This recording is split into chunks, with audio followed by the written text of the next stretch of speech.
देवाय गो ब्राह्मण हिताय च जगद्धिताय कृष्णाय गोविंदाय नमो नमः।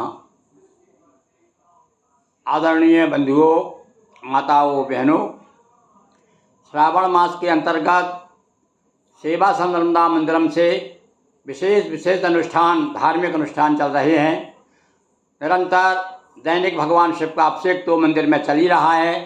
साथ में हम आपको नियमित रूप से शिव पुराण की कथा, विष्णु पुराण की कथा और नारद पुराण की कथा सुना रहे हैं।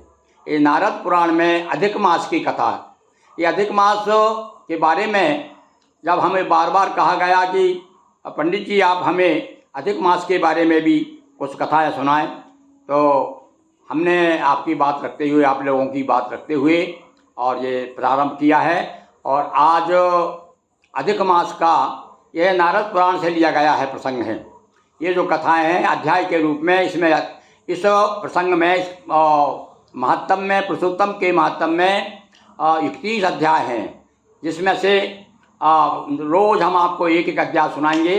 आज आप सुनिए 11वां अध्याय।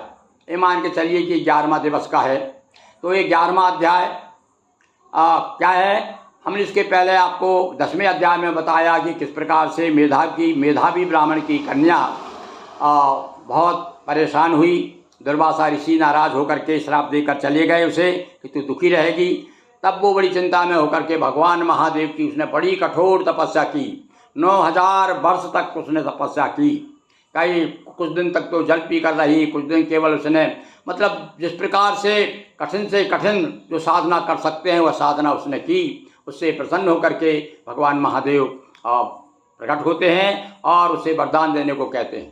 तब वो कहती है कि महाराज मैं बड़ी दुखी हूँ, मुझे पति दो, पति दो, पति दो, पति दो, पति दो, पति दो। इस प्रकार जब उसने 5 बार कहा कि मुझे पति चाहिए, तो भगवान शिव ने कहा कि तूने 5 बार कहा है, इसलिए तुझे 5 पति प्राप्त होंगे। भगवान तो भोलेनाथ भंडारी हैं। अब देखिए उन्होंने सोचा होगा कि ये 5 बार मांग रही है, उन्होंने दे दिया, था ठीक 5 पति तुझे प्राप्त होंगे। आप बड़ी चिंताग्रस्त हो गई वो महाराज। बोले संसार में मेरी क्या इज्जत रहेगी, लोग किस प्रकार मुझे बदनाम करेंगे। तब भगवान ने कहा ठीक है, तो इस जन्म में तो तुझे कोई पति का सुख नहीं मिलेगा, क्योंकि तूने हमारे हमारे जो है वेद ऋषि हैं दुर्वासा जी, उनका अपमान किया है और साथ साथ में तूने पुरुषोत्तम मास का भी अपमान किया है। दुर्वासा जी से ना जाने पुरुषोत्तम मास के बारे में क्या क्या कहा है, इसलिए वो नाराज हो गए। तो दोनों के कारण इस जन्म में तुझे पति का सुख नहीं है, पर हाँ दूसरे जन्म में तू जा करके 5 पति मिलेंगे और बड़े ऐश्वर्यवान, धनवान, बलवान और बड़े योद्धा, संसार में उनकी कीर्ति अमृत रहेगी। इस प्रकार से वरदान दे करके भगवान शंकर अंतर्ध्यान हो जाते हैं। अब वो बड़ी चिंतित हो जाती है कि भैया अब मैं क्या करूँगी, मैंने सोचा कुछ था और क्या हो गया। तो भैया ये तो भगवान भोलेनाथ भंडारी हैं, तो भगवान देवताओं के सामने भी भैया अपनी बात जरा ठीक ढंग से रखना चाहिए। उसने 5 बार कहा तो 5 पति ही का ही वरदान मिल गया। तो इस प्रकार से आज आपको हमने ये कौन सा अध्याय सुना, 11वां अध्याय, अधिक मास की कथा का 11वां अध्याय आपको सुनाया। बोलिए कृष्णचंद्र भगवान की जय।